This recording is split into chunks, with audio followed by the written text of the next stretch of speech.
being a biodynamic farm, biodiversity is huge. It's like ducks, chickens, pigs. We've had turkeys in the past.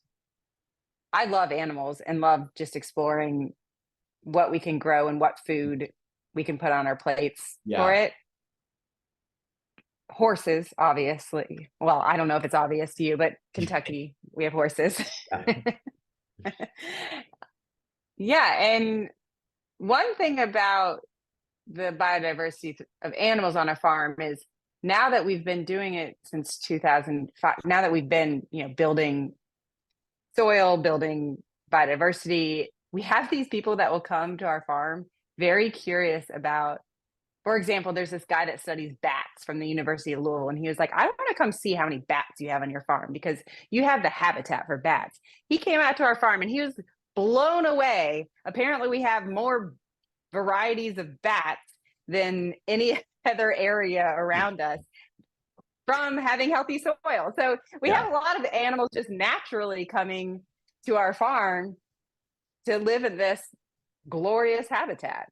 That's incredible. I don't know if you know Yeah. Austin, but there's a huge bridge in town where like hundreds of thousands of bats live underneath this bridge.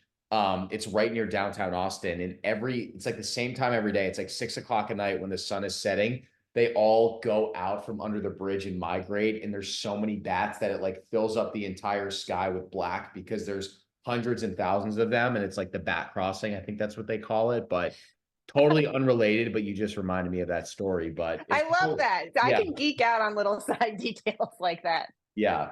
But I mean, one of the things that you just reminded me of is, do you know Rome Ranch in Fredericksburg, the couple that founded Force of Nature and Epic Bar? They have this bison ranch out there. It's called Rome Ranch. And so they bought it. It was like this old decrepit piece of land.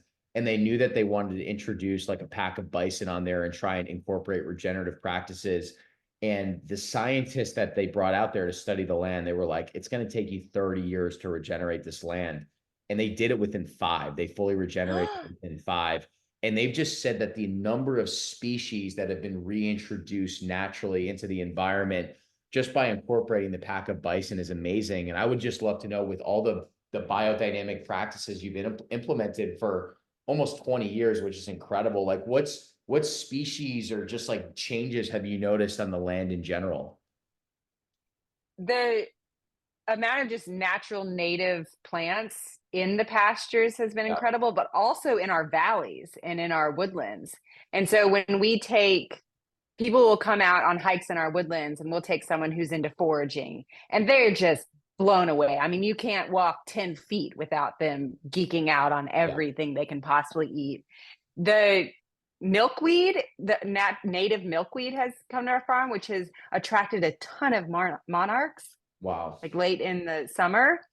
That's been really neat to watch. We naturally have a ton of yarrow, just like natural chamomile throughout the pastures, all these natural wildflowers that are coming back from the seed banks from healing the soil. But also, when you look up, birds, butterflies, in our cow patties, the amount of dung beetles that are in there, that's something a rancher is going to be very proud about their dung Yeah. beetles. Dung beetles. Yeah.